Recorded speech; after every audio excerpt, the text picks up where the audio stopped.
Eita, eita, eita, é hoje é agora. Eu, Braga News, aqui fala, seu comunicador, no sabadão da reflexão política da Bahia, região metropolitana. Meus amados irmãos, nós temos um ilustre convidado aqui, cidadão de Ponto Novo, ex-Caldeirão Grande, né? A cidade foi emancipada. É Hélio Ferreira, essa figura impoluta, esse cara sindicalista, vereador, lutador, batalhador, guerreiro. 30 anos de PCdoB, terceiro mandato como vereador e presidente do sindicato dos rodoviários. Não é pouca coisa não, irmão. É musculatura espiritual, material, política, socioeconômica muito grande. Hélio Ferreira, bom dia!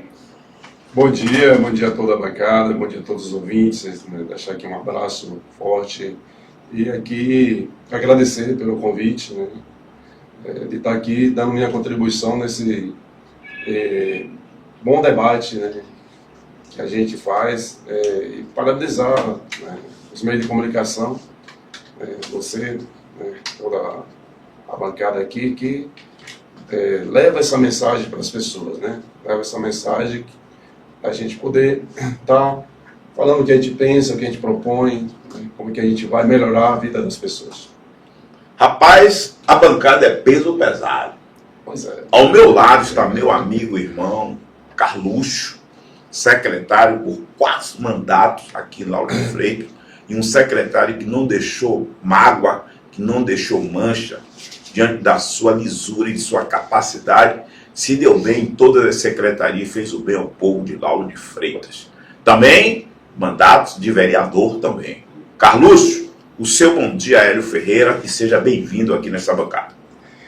Bom dia, vereador. Bom dia, Carlos. Ilustre Hélio Ferreira, militante ativo aí do PCdoB, sindicalista. Bom dia ao nosso querido também Braga News. Agradecer exatamente a presença do nosso presidente dos sindicatos rodoviários. Estamos aqui para contribuir com essa entrevista, né? Eu acho que o nosso convidado é expert na área, né, sindical. Eu também já fui sindicalista, já passei lá pelo Sindiquímica, né, sindicatos químicos e petroleiros, né? Fizemos aquela unificação com os petroleiros, com o Sindipetro. Não deu certo, depois de 3 anos, cada um foi para o seu canto, né, para a sua luta mais específica.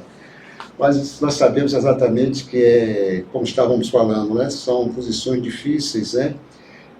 Como você estava dizendo, o vereador, diga assim, é a linha de frente da política com a população, né? Os municípios onde as populações vivem, o povo vive, e é a gente que teve a oportunidade de passar por mandato de vereador, sabemos exatamente como as coisas funcionam, né? Seja bem-vindo aqui a esse espaço. E parabenizar também o nosso Braga News pelo convite, né, feito a você, que realmente tem muito a contribuir, né, nesta área, né, tanto social como vereador, como na área do transporte. A gente sabe, né, do nosso estado, dificuldade de transporte, né. E você luta aí pela tarifa zero, não é isso? Um dos nossos projetos. Um dos seus projetos é a tarifa zero. Mas vamos lá, Braga. O convidado é sobre, diga assim, a sua... Agora, vem cá, rapaz. Vamos começar esse negócio direito aqui. Vamos desembolar esse angu aqui. Que de minha avó dizia que debaixo do angu tem caroço. Como é que você, de uma cidade pequena, pacata, vem para a capital? Eu não sei se foi lá que começou a sua vida de luta, de combate, de embate. Como é que começa essa história, né? Porque é algo que realmente a gente fica curioso para saber. Mas nada disso, Braga, foi planejado. Eu sou de uma família humilde, sou uma pessoa humilde. Eu, desde 12 anos de idade que eu trabalho, né, para ajudar a minha mãe e criar meus irmãos. Eu trabalhava em fazendas, no interior não tinha água encanada, eu botava água para uma pessoa que tinha um jegue, tinha os carotes. Meu Deus do céu. Né, e dali eu tinha a obrigação de encher 3 tonéis de água para bom. Que era na época do barril de água, né? No dia. Amarrado na cangalha do jegue. Meu pai era aguadeiro lá no interior de Muritiba também. Era na cangaia do jegue. Cangaia do jegue. Lá tinha uns ganchos, né? Era amarrado, né? A gente botava os ganchos, às vezes eu tinha que embalar na água para poder conseguir botar em cima, né? Botar um jegue dentro da água, embalava na água para poder cortar, porque eu era assim, rapaz, bem magrinho e um carote daquele com 20 litros de água, né? E às vezes era pesado para me pegar, mas era o dia todo ali botando água. Eu tinha essa obrigação de encher os 3 tonéis do dono e depois eu ia botar para as pessoas. Eu ganhava mais botando depois para as pessoas do que para o dono, né? O dono me pagava por semana. E dali eu não tinha folga, eu andava 5 quilômetros para ir buscar o jegue na fazenda do dono, né? E voltava de tarde, no final da tarde, para ir levar o jegue de volta. E ali, final de semana, eu não folgava. Eu ia armar as barracas da feira, né, no sábado, era até meia-noite armando barraca. No outro dia, no domingo, eu ia ilustrar sapatos. Desarmar. Engraxate. Engraxate. Meu pai também foi engraxate. E no final da tarde eu ia desarmar as barracas e guardar as barracas. Eu e o dono das barracas, né? A gente fazia todo esse trabalho. E nesse momento também teve um momento sertão, né? Tem muita seca, né? Teve um momento que não tinha serviço. Antes da questão da água, eu fui cortar sisal, porque lá era uma região cisaleira, né? E as pessoas, para poder fazer a feira, iam cortar sisal. Sisal no campo é um dos piores trabalhos que tem. Eu considero o sisal e a cana um dos piores trabalhos que tem do campo, né? Cortar sisal e cortar cana. Ainda hoje tem marcas daqui dos cortes de sisal, as facas, tem que ser... Muita gente parecendo na região de Valente. As mutilações também. As mutilações, naquela região de Valente, muita gente mutilava. Porque não tinha proteção nos motores, então muita gente ali, porque ali sim, o cara tem que ter muita prática, sem enrolar aqui na mão. E a folha? O cara tem que pegar de um jeito que não enrola. Eu não fazia essa parte de servar porque eu era criança, então eu fazia a parte de cortar. Isso. E minha mãe carregava. Mas eu cortava em torno de 100 kg de sisal por dia. Então ele era bom na faca. Então assim, só que para você cortar, você entra num pé de sisal, muitas vezes muito mato, né? E muito espinho. Os espinhos dele, assim, você corre aquelas fitas de sangue na perna. É perigoso, perigoso. Então assim, você passar por isso. E de lá eu vim, um amigo meu, até Charamento, o nome dele também, foi em Ponto Novo buscar, né, minha querida Ponto Novo, né, 37 anos fez agora em fevereiro, de emancipação. E ele foi lá buscar 2 pessoas para vender cafezinho, que ele também vendia cafezinho. Então, a dona aqui, que era também de lá de Ponto Novo, a dona da casa, né, que tinha vários cafezeiros. Então eu vim para aqui vender cafezinho para ela, com 15 anos de idade, né. E aí daí, vendendo um cafezinho, depois passei a vender para mim, o próprio cafezinho. Quando eu completei a maioridade, eu comecei a trabalhar na indústria. Na indústria onde eu vendia cafezinho, né? Naquela época, um emprego muito bom. Era ali no Grupo Jato Macedo, tinha um salário nível de polo. Só do moinho ali, né? E ali, só que naquela época que Collor subiu em 91, Collor tomou, né, bloqueou o dinheiro de todo mundo. Sequestrou o dinheiro de todo mundo. E ali entrou numa quebradeira, estourou uma onda de greve, porque a inflação era mais de 100% no mês. Então, naquele momento ali, congelou os salários e a gente perdeu aquela inflação do mês todo. É como se você ganhasse 10 mil e passasse a ganhar 5. Isso, né? Além da inflação que você passasse um dia sem ir no mercado, você já comprava tudo com 100% mais caro. Estourou uma onda de greve e o Moinho foi dessas greves. Foi penalizado. E ali foi um dos líderes ali da greve.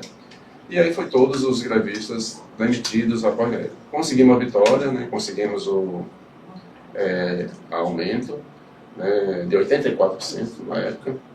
E conseguimos a estabilidade de 3 meses, mas a empresa tomou decisão por demissão.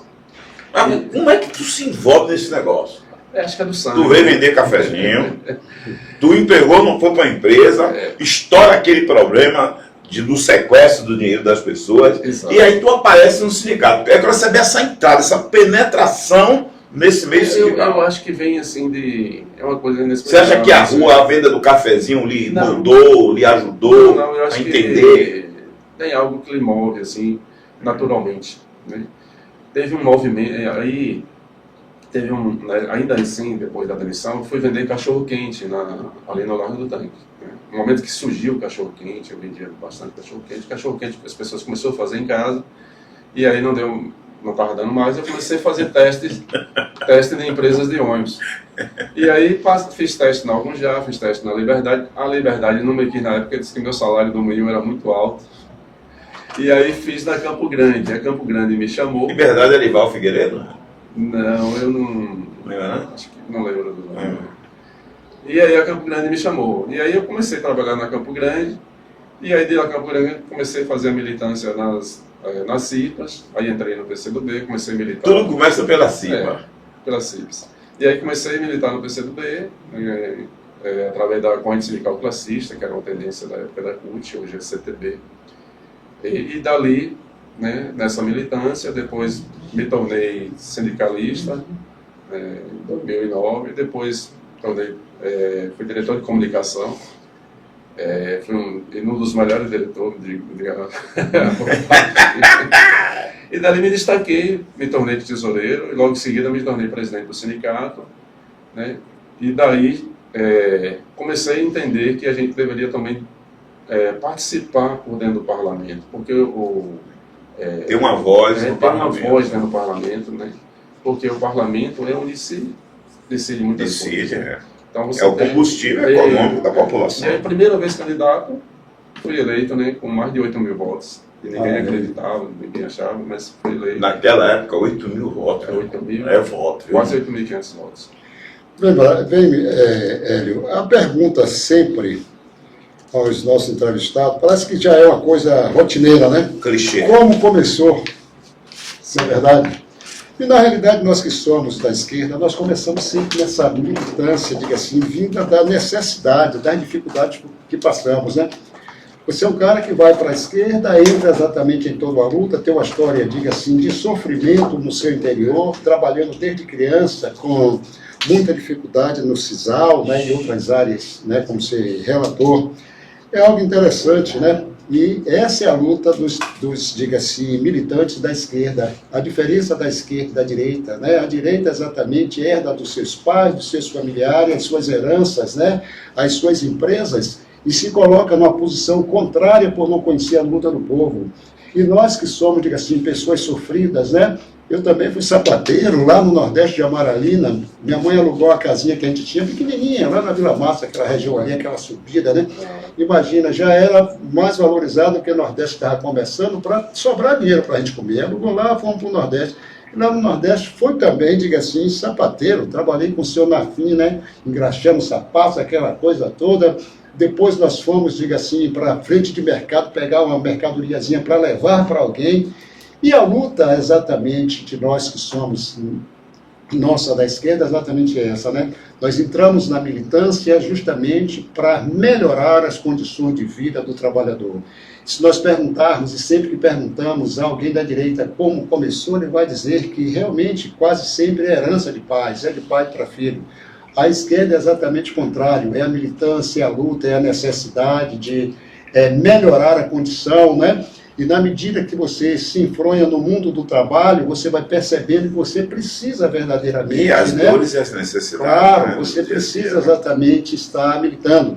A CIPA é um dos caminhos, nem sempre é a CIPA, mas a CIPA é um dos caminhos importantíssimos para que você possa já fazer a defesa. E dali, claro, né, é o movimento sindical mesmo.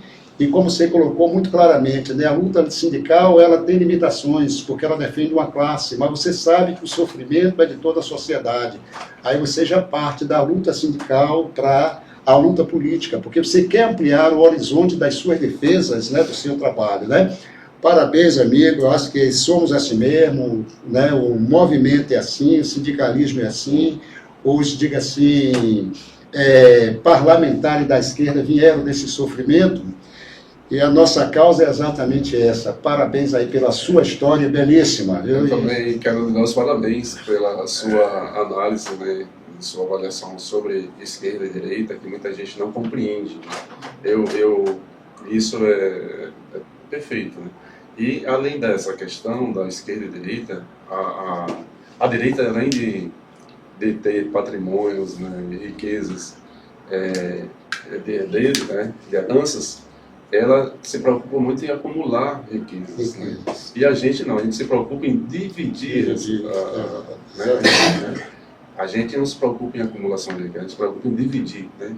Que é o projeto que a gente, o projeto nacional que a gente discute, que é ampliar os programas sociais, né? É dividir aquilo que o país produz de uma forma mais justa para toda a população, para você evitar a miséria dentro do país, né? Essa compreensão que é preciso, né? A gente ter dentro da sociedade, né? Dessa compreensão, qual é o papel de cada um nesse caminho, né? Nesse caminho de direita e esquerda. É extremamente importante para a gente compreender, para fazer esse debate, né? Porque as pessoas não sejam enganadas, não sejam iludidas. Porque nessa hora aparece muita ilusão, né?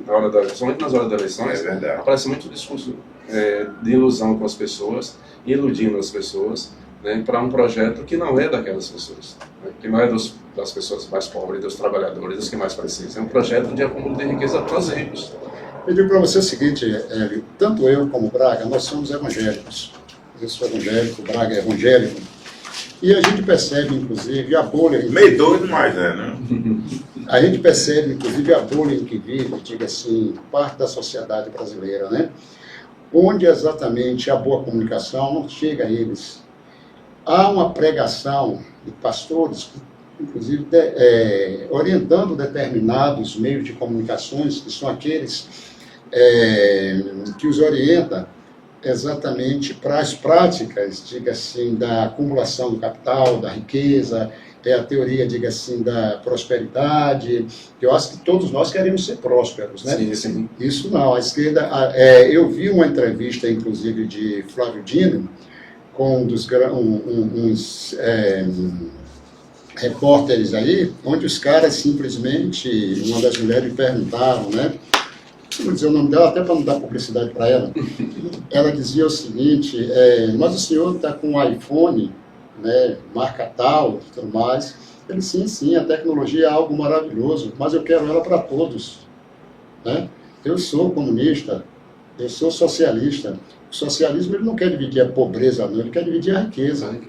Nós queremos dividir o que o país produz, o que o país tem, para que todos tenham, certo? E, infelizmente, não se compreende. Há pastores onde, diga-se, igrejas, que a maioria dos seus membros recebe Bolsa Família, mas o pastor está falando contra o Bolsa Família. Mas quando aquele pobrezinho recebe aquilo ali, estou falando da igreja porque hoje eu que está militando muito na direita aí, insuflando, diga assim, insuflando à direita exatamente as pessoas em alguns procedimentos. E eu tenho propriedade para falar porque eu sou de dentro. E aí você percebe o seguinte, irmão, mas quando aquela pessoa recebe exatamente o Bolsa Família, ele vai lá e dá seu dízimozinho, dá sua ofertazinha, não percebendo exatamente que aquilo ali, porque a Bíblia diz, pois comerás o trabalho das tuas mãos, feliz serás e te irá bem. Então acha-se que aquele versículo a pessoa tem que trabalhar e tudo mais, mas ele trabalha, ele já produz, ele dá alguma coisa para o país. Infelizmente ele tem a necessidade de ter essa proteção social do que vem de todo o país, porque o que vem do país é do povo, né? O que nós produzimos ele é coletivo, as riquezas da terra, as riquezas do campo, as riquezas, elas devem ser exatamente partilhadas, e infelizmente alguns na sua bolha fazem com que a gente tenha muita dificuldade de levar a mensagem de que o socialismo... E outra coisa, Cristo foi um grande socialista, né?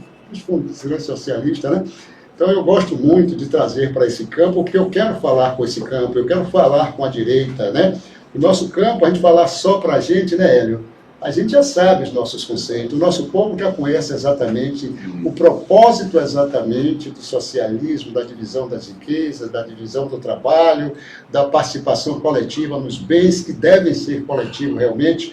Mas nós, para falarmos com a direita, nós temos que, inclusive, né, inverter um pouquinho o nosso discurso, ao invés de falar sempre para a gente, falar para eles, porque são eles que precisam ser conquistados para esse grande projeto, né, que é o projeto da igualdade social, do respeito pelas pessoas, pelos seres humanos, né? Cada um, o próprio Evangelho diz, não julgueis para não ser julgado, o juízo pertence a Deus, e, no entanto, a gente tem tanta discriminação, tanto ódio, tanta maldade das pessoas estar se odiando, e fazendo com que, diga assim, haja esse momento tão difícil, né? Você tocou numa situação, né, importante, né? As pessoas distorcem realmente o pensamento. Muita gente distorce o pensamento de Jesus, totalmente. Porque Jesus, como você falou, ele nunca defendeu o acúmulo de riquezas. Né? Pelo contrário, deveria a divisão de igualdade de oportunidades. A Bíblia diz, maior, a Bíblia diz, não podeis ajuntar tesouro aonde a traça pode comer. Você tem que ajuntar o tesouro lá em cima, não aqui. Então, assim, a gente olha, né, lá a caminhada, né, ele foi totalmente contra isso, né, que a gente vê hoje. Então, assim, esse acúmulo. Então, você vê uma pessoa chegando a R$1 trilhão no mundo.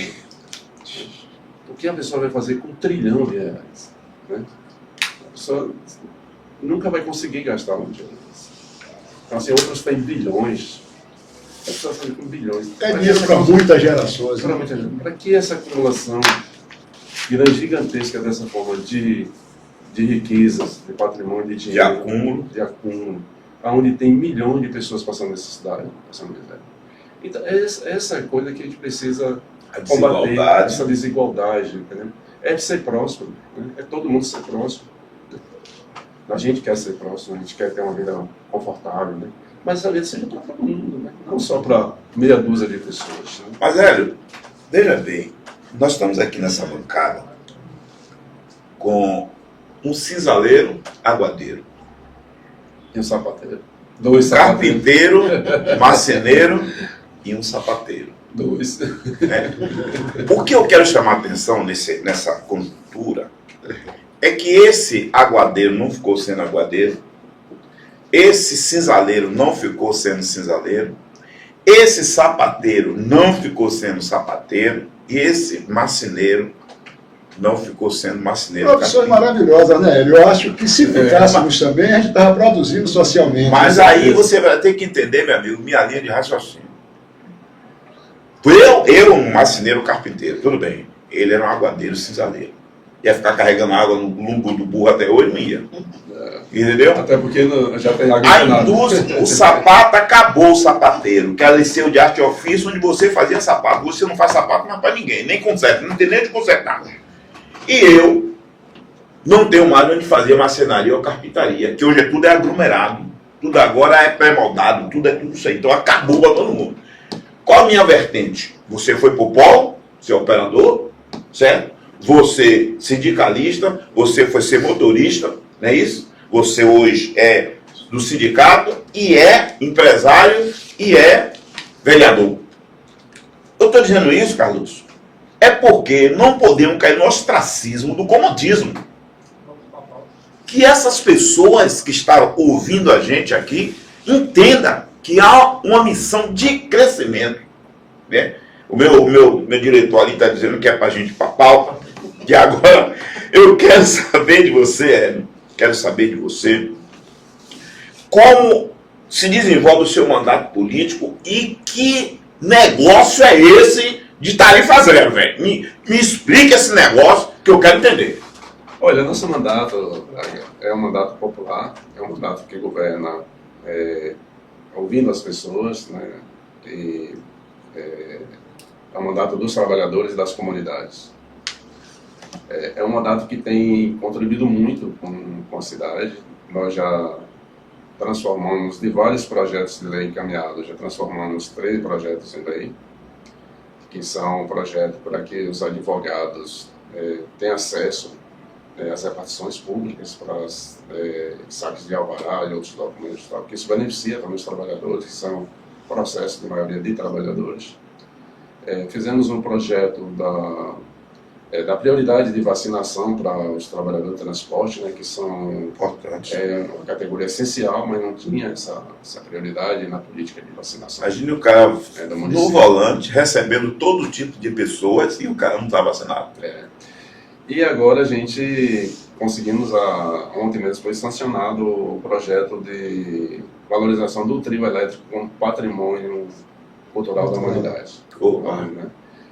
Teve um projeto muito importante que foi vetado, né, que foi um projeto para que as pessoas obesas não entrassem pela porta de embarque, para evitar ficar preso na catraca. Esse projeto foi tramitado, foi votado no plenário da Câmara, mas foi vetado. Na época, né, foi vetado esse projeto, que era extremamente importante para as pessoas. não passar por esses constrangimentos, né, dentro dos veículo, dentro do veículo, né? E nós vimos fazendo um debate importante dentro da Câmara sobre a questão da tarifa zero. Agora Sim. também, além da tarifa zero, apresentei também um projeto agora do fim da jornada 6x1, que eu acho também que é desumano hoje você folgar apenas um dia por semana, né? E isso, o trabalhador, ele não tem tempo de fazer nada, ele já folga cansado, né? Ele já sai de folga cansado. Mas a tarifa zero, eu acho que é um dos projetos que, quando eu apresentei, muita gente disse até que eu estava maluco, que isso era impossível, que não ia ser. Você quer esse doido aí, mano? Quer esse maluco aí? E hoje a gente já vê, assim, claramente que é possível. Então você já tem, no Brasil, quase 150 cidades que praticam tarifa zero. E em alguns lugares, triplicou o número de passageiros. Então eu acho que o grande medo hoje dos prefeitos de grandes e médias Das cidades metrópoles. é que a tarifa zero vai aumentar a grande quantidade de passageiros. E isso, aumentando a quantidade de passageiros, vai aumentar o custo do sistema, né? Mas o sistema como está hoje, eu acho que ele está perto já de ser bancado com tarifa zero. Você tem uma situação, por exemplo, de Salvador, que só se você usar a lei do Vale Transporte, só aí você já arrecada mais de 700 bilhões. O custo do transporte é 1 bilhão por ano. Então, o ano passado, Salvador deu 205 milhões de subsídio, né? Então, se você bota esse número de 700 milhões de arrecadação sobre o próprio trabalhador, sobre os 6%, Sim. e com mais 205 milhões de subsídio, você já vai para 900 e poucos milhões, você está perto de 100 bilhões. Se você coloca aí um valor para as pessoas que têm MEI, uma contribuição, né, ou qualquer outra situação, para os trabalhadores avulsos, então você já garante aí o transporte livre para toda a população. Então você não está distante de fazer a tarifa zero, né? Falta vontade política de fazer a tarifa zero. Agora o grande medo dos prefeitos é que esse volume vai aumentar, né? Que vai aumentar. E aí tem que ter mobilidade, tem que haver mais expansão. Mas eu acho que aí, das vias, pelo do contrário, próprio transporte, né? Isso eu acho que vai ter que resolve ter o mais problema. carro. Não, mas aí é que tá. Aí resolve o problema da mobilidade, porque a partir do momento Inibe que a você... ação dos carros pequenos não está na rua. Exatamente, a partir do momento que você praticar a tarifa zero e fazer corredores de ônibus exclusivos, né, você vai diminuir a quantidade de automóveis dentro da cidade. Por exemplo, Salvador tem hoje mais de 2 milhões de automóveis que entra e sai, né, com os automóveis que entram da região metropolitana. Então a cidade não tem condições, a cidade não foi planejada para isso. A cidade não suporta essa quantidade de automóveis circulando dentro da cidade. Então o que é que acontece? Os grandes congestionamentos. Os congestionamentos que acontece, toda a população perde tempo. Você perde tempo de sair de casa e de retornar para casa. E o metrô entra com qual contribuição? O metrô dá uma contribuição, mas o metrô de Salvador, na minha ótica, não é um metrô que resolve o problema da mobilidade, porque ele não funciona sozinho. Aqui em Salvador, é um dos poucos metrôs que realmente leva o passageiro até o seu destino final. O metrô é alimentado por outros modais de transporte que é o ônibus. Então, São Paulo também é assim. Só que... com uma comunidade melhor. Só que o metrô já dá essa ajuda também, porque tira mais carros de dentro das vias, né? O VLT também já dá essa grande contribuição que vai tirar também carros das vias. Sim. Precisa, e a tarifa zero, eu hoje visualizo ela possível, principalmente já que o governo Lula já mandou fazer um estudo, né, sobre a questão da tarifa zero, e eu acho que vindo de cima, né, de Brasília, né, através da presidência do Congresso Nacional, eu acho que aí se realmente implanta a tarifa zero em todas as grandes e médias cidades e vai corrigir um problema social. Porque quando você tiver um transporte público, realmente público, porque hoje não é público... Você falava comigo isso em off antes da gente entrar lá. O transporte é privado.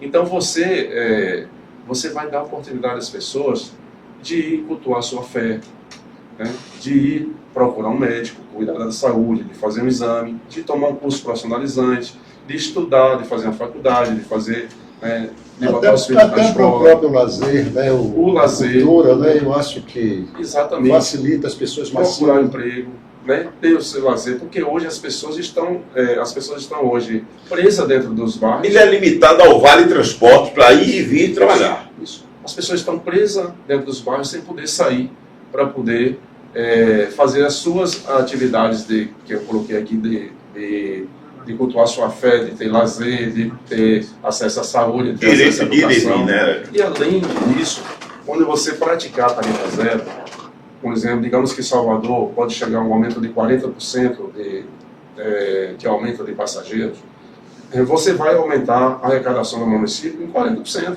Porque onde você tem circulação de pessoas, você tem consumo. Onde tem pessoas ali, a pessoa vai fazer um lanche, vai almoçar na rua, vai poder, vai gastar, vai poder... Você acredita que há um fato crescente na economia, até por conta de mão de obra que será mais cultuada e comercializada. Empregos, né? Você vai gerar mais empregos e você vai gerar mais arrecadação dentro do município. Então, a tarifa zero, os prefeitos que absorver essa ideia da tarifa zero, ela é uma ideia inteligentíssima, porque ela vai gerar, ela vai ter um retorno, vai se corrigir o problema social da população, dando acesso aos serviços públicos à população, e vai ter um retorno também através dos tributos que vai aumentar na arrecadação, porque vai gerar mais emprego para a população, vai gerar consumo com a população, com essa grande quantidade de pessoas que vai circular na cidade. Então, é uma ideia assim, inteligentíssima. Eu estou muito otimista, né, após essa indicação desse estudo, né, do governo federal, né, que a tarifa zero vai ser implantada. Então, eu estou assim, no dia que eu vi, eu fiz até um vídeo no dia, né, que eu vi a notícia, eu fiquei muito feliz. Eu disse, olha, ninguém acreditou quando eu apresentei e agora eu já estou vendo isso que é uma realidade. Pra você ter uma ideia, teve um lugar que aumentou 3 vezes mais o número de passageiros. Onde já se pratica, já existe alguma cidade que pratica a tarifa zero? Al-Qaeda, né, que já no Brasil não. Grande, no Brasil não. Tem em várias cidades. Tem quase 150 cidades no Brasil. Que já pratica a tarifa zero? Alarmando, bom. Bacana. Mas deixa eu te perguntar uma coisa aqui, deixa eu pulando. Veja bem, a jornada que é de 5 dias, é isso? A jornada de trabalho? Sim, que a luta é essa. A jornada de trabalho hoje a gente chama 6 por 1. O trabalhador trabalha 6 dias. Ele trabalha 6 dias, mas a luta é para implantar os 5 dias. É isso? A luta é acabar com essa jornada de 6 por 1. Pronto. Né? O projeto inicial, que se discute pelo Congresso Nacional, é uma jornada de 4 por 3. Eu, pessoalmente, acredito que não fica 4 por 3, mas também acho que não vai ficar 6 por 1. Fica 5? Olha, se ficar 5 por 2, já é um avanço para os trabalhadores, né? Já é um avanço para os trabalhadores. Por que eu estou lhe falando isso? Eu estava vendo um empresário, e isso é coisa de empresário, que são os fascistas, pessoas que não têm sentimento, porque eu tenho conversado com alguns motoristas, você sabe disso, e quando eu vejo o ponto de observação dos motoristas, o cara que acorda, Carlos, 4 horas da manhã, 3 horas da manhã ele acorda para sentar no volante. Inibiu a ação dos assaltos, até porque o dinheiro de plástico inibiu mais. Mas ele senta naquele volante, ele tem dentro daquele ônibus 8 pontos de observação. Hoje os ônibus têm 3 portas. Ele tem que olhar os retrovisores laterais, de um lado e do outro, a frente, o fundo, dentro do ônibus, a descida e a subida. Em 3 portas que ele tem que gerenciar, mais o volante e às vezes ainda tem que cobrar. Eu tenho conversado com seus colegas, eles têm me dito coisas da tensão, do nervosismo. E ainda entra algumas pessoas que agridem com palavrões, até agressões físicas. Então, é difícil para esse homem trabalhar essa jornada de 6 por 1. E é preciso ter muita sensibilidade para poder trabalhar essa coisa, porque os motoristas estão estressados. E o cara trabalha conduzindo vidas, responsabilidade de levar e de trazer. Ele é o combustível econômico que movimenta a cidade nos seus fatores. E aí, como é que fica isso? É justamente isso, Braga. Claro que o trabalhador de transporte são uma categoria das mais, assim, digamos que nós somos a categoria das mais estressadas do mundo. Né? Eu acho que a gente só pede para controlador de voo, segundo os relatos. Né? A gente é a segunda maior do mundo, justamente por causa dessa tensão do trânsito, a tensão do cuidado. Você vê que agora a descida do passageiro é pela porta de desembarque, né? É pela porta do fundo. Então isso aumenta a tensão do motorista para poder ter aquele cuidado ali de não apertar uma pessoa na porta. Né? Então são tudo essas coisas e isso cria essas dificuldades para o motorista. Além do trânsito que a gente tem com esse volume de automóvel dentro da cidade, muitas pessoas tomam 15 aulas e vai para a rua dirigir, aprender a dirigir na rua. E tudo isso a gente, se o motorista de ônibus não fosse bem preparado, você tinha muitos acidentes. Né? E eu acredito que um dos conflitos... Menos acidentes, no caso. Né? Temos muito menos acidentes. Muito menos, né? Se não for eles, porque os motoristas são os verdadeiros heróis, são preparadíssimos, né? Então, assim, porque ele passa por uma situação de preparo muito grande, né? Para poder chegar ao motorista. Motorista de passageiros, né? nas grandes cidades. Então, eu acredito...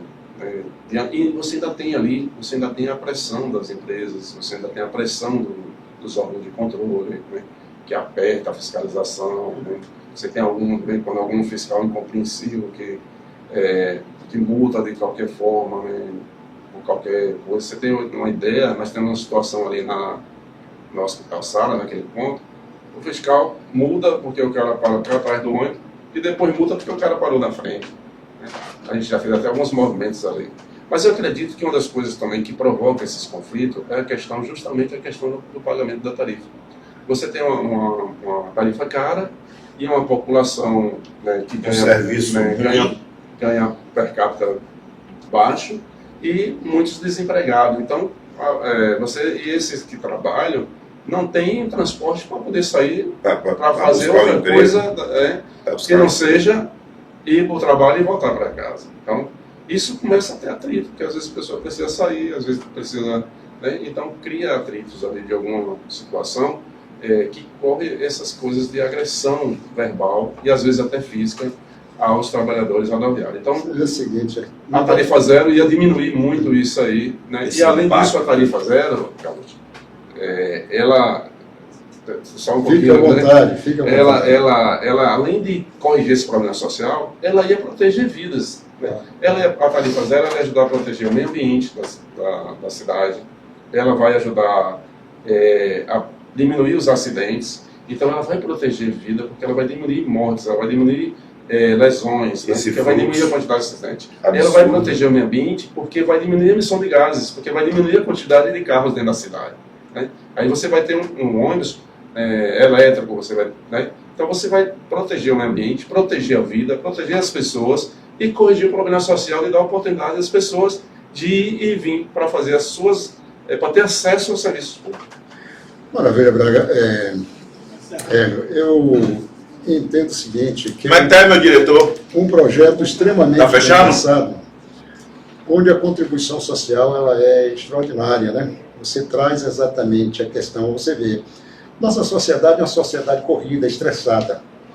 Os motoristas, claro, né, assim como outras profissões, mas você traz que é a segunda de maior estresse, né, pelos dados, pelos estudos já feitos, e você percebe o seguinte, o povo, né, a sociedade, com sua dificuldade de pagar a tarifa, muitas vezes correndo para o emprego, está ali exatamente cheio de pensamentos negativos, e encontra um cara lá na frente que ele vai descarregar isso, que é exatamente quem está prestando um excelente serviço para ele, que está conduzindo exatamente dentro da cidade, mas não há essa forma de reconhecimento, né? E você percebe que você traz também toda uma conjectura, toda, diga assim, uma contribuição que essa tarifa zero trará, diga assim, para a sociedade. Você fala na questão da emissão de gases. Hoje, no momento, né, os estudos estão aí, né, que a gente precisa exatamente diminuir a emissão de gases.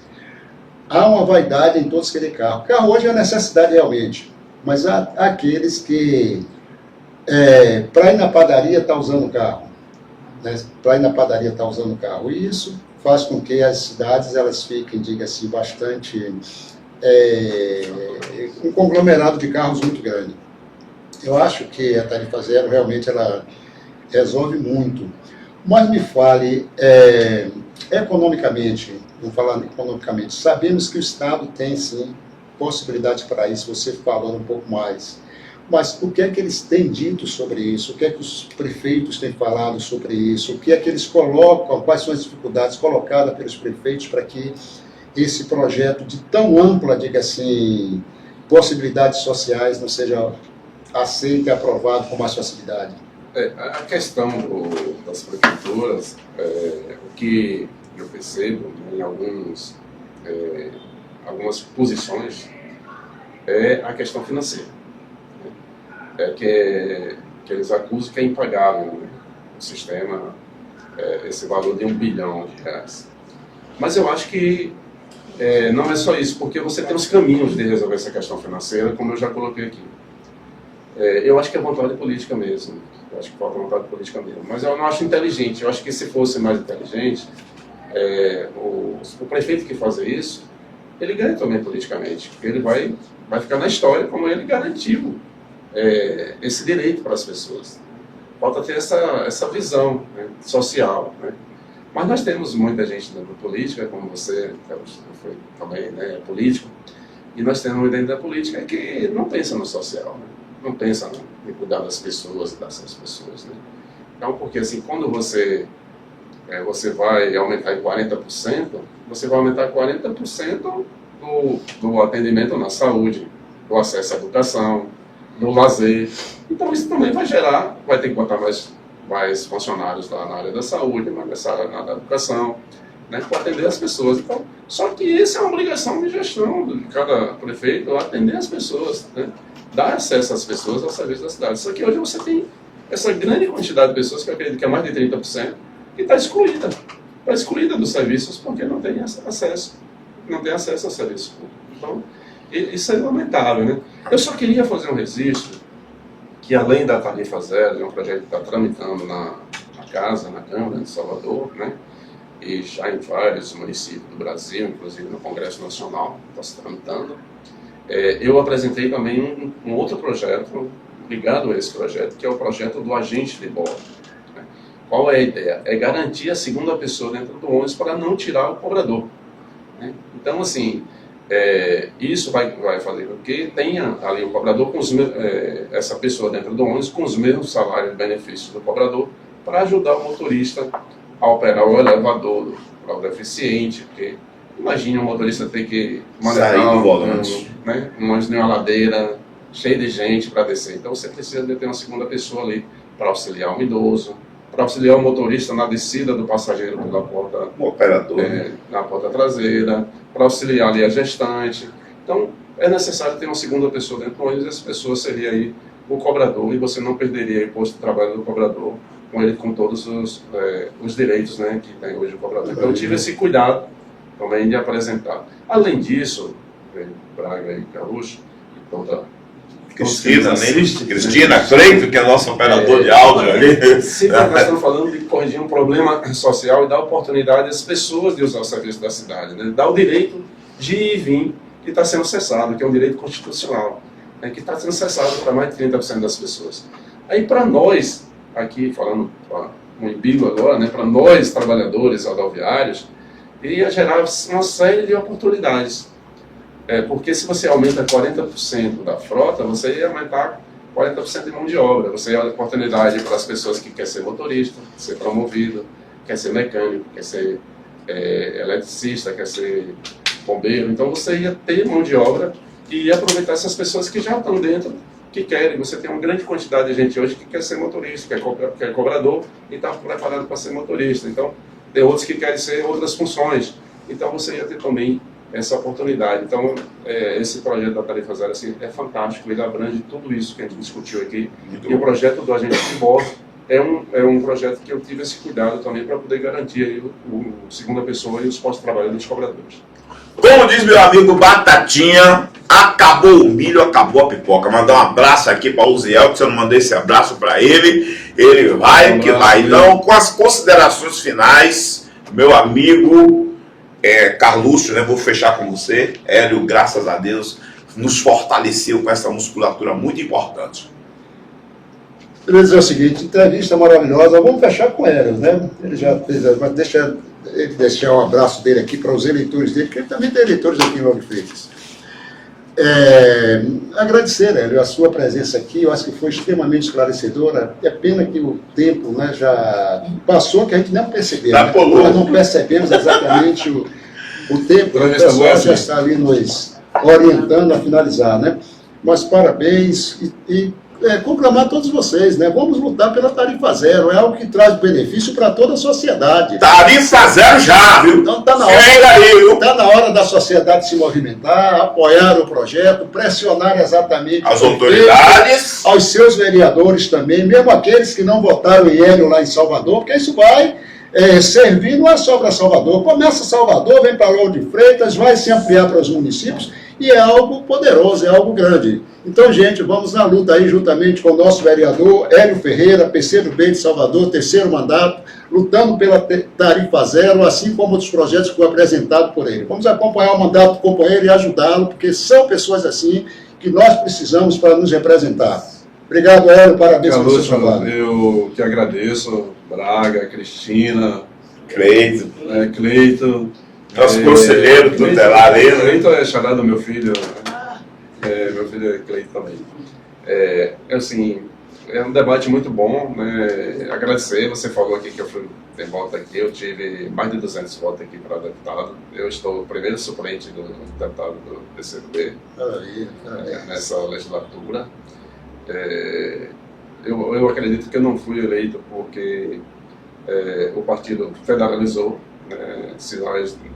mas foi necessário federalizar para poder a gente não cair na questão da cláusula de barreira, então isso também ajudou a gente nesse sentido, né? Então a questão nacional está maior do que a estadual ou individual, né? Então isso a gente tem que ter essa consciência. Mas a minha votação, eu tenho certeza que se não tivesse federalizado, eu tinha me eleito o deputado, porque eu tinha mais de 30 mil votos para deputado. Foi uma boa votação. Às vezes eu fico olhando na Fonte Nova assim, o estado cheio, poxa, mais da metade, minha votação é mais da metade desse estádio aqui, né? Mas isso é gratificante, né? E estar aqui fazendo esse debate, né? É muito importante. Quero mandar um abraço para todos os ouvintes, para todos os rodoviários, para todos os meus eleitores, toda a população, né, de Lauro de Freitas, da região metropolitana, de Salvador, e da minha linda e querida amada Ponta Novense, que fez 37 anos de emancipação esse mês agora de fevereiro, né? A gente teve lá uma festa maravilhosa, teve uma festa cívica, teve uma corrida, né? Eu participei lá dessa corrida, né, com muito prazer. Mandar um abraço para o ex-prefeito, doutor Tiago, que fez uma boa gestão, uma revolução de gestão lá em Lauro de hoje, né? Doutora Fabiana, que é a prefeita, né? Então, um abraço para todos, um abraço para todos os meus companheiros aí dessa amada cidade, essa nova cidade de 37 anos, né? Pronto, gente, vamos embora! Você vem aqui, né? Mandar um abraço ali para o Wilson, né? Que é o presidente do Luciana, tá mais fácil. Luciana, está mais fácil trazer aqui o vereador Hélio Ferreira de Salvador do que você, Luciana. Você também já está convidada. Viu? Luciana é nossa... Tavares. Luciana é a guerreira. Militante guerreira, né? O Wilson também, um camarada, gente boa. Meu amigo Wilson, né? Você vê, pessoa alegre, fantástica, né? Deixar um abraço aqui também para a minha deputada Alice da Mata, né? Não posso deixar de falar sempre o nome dessa extraordinária mulher, né? Alice é uma extraordinária mulher e uma excelente deputada, né? Uma excelente deputada, que tem dando sua contribuição importantíssima dentro do Congresso Nacional. O negócio tá tão bom, meu querido. Desliga aí, meu querido, porque senão Jesus Cristo. Coisa boa assim mesmo. Valeu, pessoal.